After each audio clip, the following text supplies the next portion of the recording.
જ્યારે સેવક પોતાના મનમાં અલૌકિક ભાવ રાખીને સેવા કરે છે, ત્યારે તેને તેનું શ્રેષ્ઠ ફળ મળે છે. સેવામાં જેવો ભાવ હોય છે તેવું જ તેનું ફળ પ્રાપ્ત થાય છે. જે ભક્ત કોઈ પણ જાતની અપેક્ષા વગર કેવળ નિષ્કામ ભાવે સેવા કરે છે, તેના પર અમે વિશેષ પ્રસન્ન થઈએ છીએ.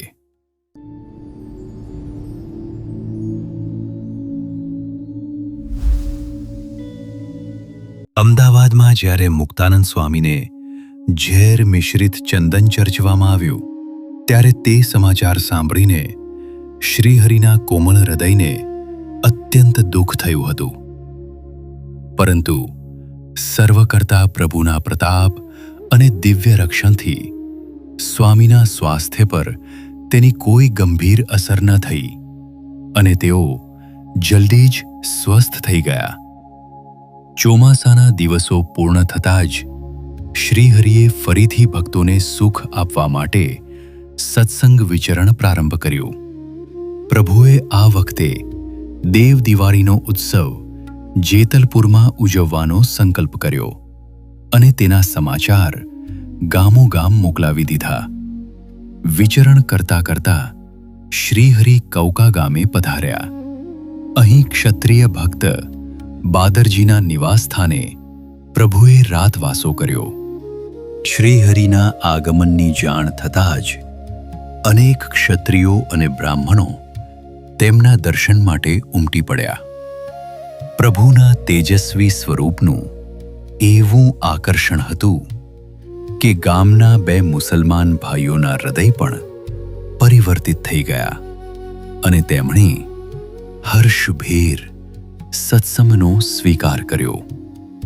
ભગવાન શ્રીહરિ કોકા ગામથી પ્રસ્થાન કરી સાબરમતી નદી પસાર કરીને જેતલપુર ધામમાં પધાર્યા. એ દિવસ હતો સંવત 1876ની કાર્તિક સુદ 9મીનો. જેતલપુરના આંગણે જ્યારે પ્રભુના પગરખા પડ્યા, ત્યારે ત્યાંના નિષ્ઠાવાન ભક્તો આશજીભાઈ, ગંગાદાસ અને અન્ય હરિભક્તોના હૈયામાં હરખનો પાર ના રહ્યો. તેમણે અત્યંત હેત અને ઉમળકાથી હરિવરનું ભવ્ય સ્વાગત કર્યું. તે સમયે પરમ પૂજ્ય મુક્તાનંદ સ્વામી અમદાવાદમાં બિરાજમાન હતા. તેથી તેમને પણ શ્રીહરિના આગમનના સમાચાર મોકલવામાં આવ્યા. જેતલપુરમાં મહારાજની સેવામાં હાજર એવા બ્રહ્મચારીજીએ અત્યંત ભાવથી શ્રીહરિ માટે થાળ તૈયાર કર્યો હતો. પ્રભુએ તે થાળ પ્રેમપૂર્વક અંગીકાર કર્યો અને જમ્યા બાદ તેઓ રંગમહોલમાં પધાર્યા. રંગમહોલમાં 7 જેટલા વયોવૃદ્ધ સંતો બિરાજમાન હતા, જેઓ પોતાની વૃદ્ધાવસ્થા અને શારીરિક અશક્તિને કારણે ચાલી ફરી શકે તેમ નહોતા. દયાળુ શ્રીહરિ સીધા જ આ સંતો પાસે પહોંચ્યા અને અત્યંત વાલથી પ્રત્યેક સંતના ખબર અંતર પૂછ્યા. પ્રભુએ કરુણાપૂર્વક દરેક વૃદ્ધ સંતના માથા પર પોતાનો કોમળ હસ્ત ફેરવ્યો. ભગવાનના એ દિવ્ય અને કોમળ સ્પર્શ માત્રથી સંતોની શારીરિક પીડા ઓગળી ગઈ અને તેમના આત્મામાં પરમ શાંતિનો અનુભવ થયો. ત્યારબાદ શ્રીહરિએ તે માંદા અને વૃદ્ધ સંતોની રાત દિવસ સેવા કરનારા અન્ય સંતો અને ભક્તો તરફ જોયું. તેમની નિસ્વાર્થ સેવા ભાવના જોઈને પ્રભુ અત્યંત પ્રસન્ન થયા અને ગદગદ કંઠે બોલ્યા, આવી રીતે અમારા વહાલા સંતોની સેવા કરવી એ કાંઈ સામાન્ય વાત નથી. તે જેવા તેવા માણસનું કામ નથી. જે જીવોને અમારો અને અમારા સંતોનો યથાર્થ મહિમા સમજાયો હોય તે જ આવી સેવા કરી શકે છે. જે ભક્તો સંતોની આવી અડગ સેવા કરે છે તેમના પર અમે સદાય વિશેષ રાજી રહીએ છીએ. માંદા સંતોની સેવા કરનારા સંતો અને હરિભક્તોની નિષ્ઠા જોઈ શ્રીહરિનું હૃદય કરુણા અને આનંદથી છલકાઈ ગયું. પોતાની પ્રસન્નતાના પ્રતીક રૂપે પ્રભુ સ્વયં તે દરેક સેવકોને અત્યંત હેતથી ભેટ્યા અને તેમના ગળામાં પુષ્પના હાર પહેરાવી તેમનું સન્માન કર્યું. ભગવાનનો આવો અણધાર્યો અને દિવ્ય આલિંગન પામીને સેવકોના હૃદય કૃતાર્થ થઈ ગયા. ત્યારબાદ શ્રીહરિએ માંદા અને વૃદ્ધ સંતો તરફ દ્રષ્ટિ કરી તેમને ધીરજ આપતા પરમ જ્ઞાનની વાત કરી. પ્રભુ બોલ્યા, હે સંતો, આ જન્મમાં આપણને આ શ્રેષ્ઠ સત્સંગ પ્રાપ્ત થયો છે. એ જ મનુષ્ય જન્મની સૌથી મોટી દુર્લભતા અને સફળતા છે. આ સત્સંગ એવો સમર્થ છે કે જીવના અનેક જન્મોના સંચિત દુઃખો ભગવાન આ એક જ જન્મે મટાડી દે છે. માટે આ જીવનમાં જે કંઈ શારીરિક કે માનસિક દુઃખ આવે તેને ભગવાનની ઈચ્છા અને મરજી જાણીને સ્વીકારી લેવું. એમાં જ સાધુતાની ખરી મજા છે. શરીરમાં જ્યારે વ્યાધિ કે દુઃખ આવે છે ત્યારે જીવની દેહ પ્રત્યેની આસક્તિ ઓછી થાય છે અને અંતર શુદ્ધ બને છે. આમ દુઃખ એ વાસ્તવમાં અંતરને નિર્મળ કરનારું સાધન છે. શ્રીહરિએ ફરીથી સેવા કરનારા સંતો અને ભક્તોને સંબોધતા સેવાનો મહિમા સમજાવ્યો. તેમણે કહ્યું, જ્યારે સેવક પોતાના મનમાં અલૌકિક ભાવ રાખીને સેવા કરે છે ત્યારે તેને તેનું શ્રેષ્ઠ ફળ મળે છે. સેવામાં જેવો ભાવ હોય છે તેવું જ તેનું ફળ પ્રાપ્ત થાય છે. જે ભક્ત કોઈ પણ જાતની અપેક્ષા વગર કેવળ નિષ્કામ ભાવે સેવા કરે છે તેના પર અમે વિશેષ પ્રસન્ન થઈએ છીએ. પરંતુ જો કોઈ સ્વાર્થ રાખીને સેવા કરે તો તેને અત્યંત તુચ્છ ફળ મળે છે. ટૂંકમાં જેવી જેની સમજણ અને જેવો જેનો ભાવ તેવો જ તેને ફળ મળે છે. પ્રભુના આ મર્મસ્પર્શી વચનો સાંભળી જેતલપુરના આશજીભાઈ, ગંગાદાસ અને અન્ય ભક્તોના હૃદય ભરાઈ આવ્યા. તેમણે અત્યંત નમ્રતાપૂર્વક શ્રી હરિના ચરણોમાં વંદન કરતા કહ્યું, હે કૃપાનિધિ, અમે જ્યારે આપના શરણાગત થયા અને આપના શિષ્ય બન્યા ત્યારથી સંતો સિવાય અમે જગતમાં કોઈને અમારા સાચા સગા માનતા નથી. કારણ કે આ સંતોએ જ અમને આપના સર્વોપરી મહિમાનું જ્ઞાન આપ્યું છે અને અમને અંધકારમાંથી બહાર કાઢી મોક્ષના માર્ગે ચાલતા કર્યા છે. અમારા માટે તો આપ અને આપના સંતો જ સર્વસ્વ છે.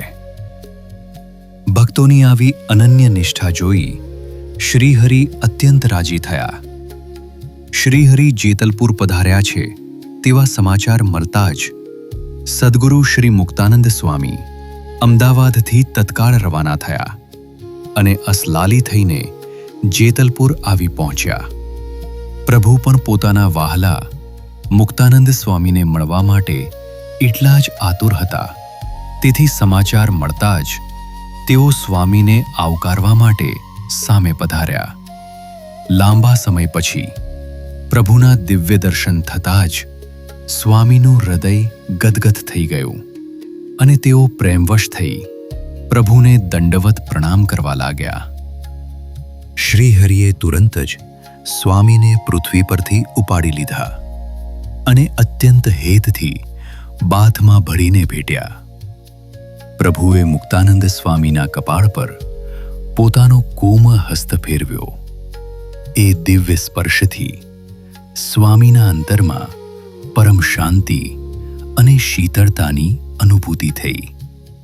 સ્વામીની સાથે અમદાવાદથી આવેલા 30 સંતો તેમજ રવાજી આદિ પાર્ષદોને પણ શ્રીહરિ અત્યંત ભાવથી ભેટ્યા અને સૌને દર્શનનું સુખ આપ્યું.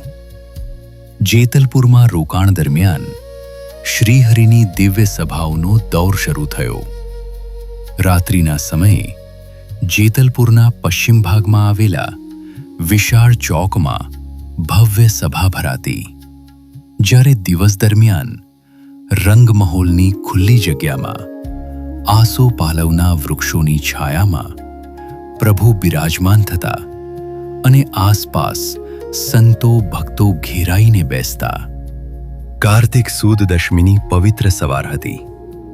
આસોપાલવની છાયામાં સભા ભરાઈને બિરાજમાન હતી. ત્યારે મુક્તાનંદ સ્વામીએ પાર્ષદ રવાજીને પોતાની પાસે બોલાવ્યા. અમદાવાદના મોટા શેઠ બેચર મણકીએ પ્રભુ માટે અત્યંત કિંમતી વસ્ત્રો અને આભૂષણો ભેટ મોકલ્યા હતા. સ્વામીએ રવાજીને તે સઘળી ભેટ ભગવાનના ચરણોમાં અર્પણ કરવા કહ્યું. રવાજી તે અમૂલ્ય વસ્ત્રો લઈને સભામાં આવ્યા, જેમાં સોનાના તારથી વણેલા અત્યંત કિંમતી દુપટ્ટાઓ હતા. આ દુપટ્ટાઓની વિશેષતા એ હતી કે તેની બંને બાજુએ 10 આંગળ જેટલી પહોળી સોનાના તારની ચમકતી કોર હતી. આ વસ્ત્રોની ભવ્યતા અને કારીગરી જોઈને શ્રીહરિએ કુતૂહલવશ પૂછ્યું, સ્વામી, આટલા સુંદર અને અમૂલ્ય વસ્ત્રો અમને અર્પણ કરવા માટે કોણે આપ્યા છે? મુક્તાનંદ સ્વામીએ નમ્રતાપૂર્વક ઉત્તર આપતા કહ્યું, મહારાજ, અમદાવાદમાં મોટા શેઠ બેચર મણકી છે. તેમણે આ બધી સામગ્રી મોકલી છે. આપણા નથુ ભટ્ટ તેમના પરમ મિત્ર છે અને તેમના દિવ્ય સમાગમથી જ બેચર મણકીને સત્સંગ થયો છે.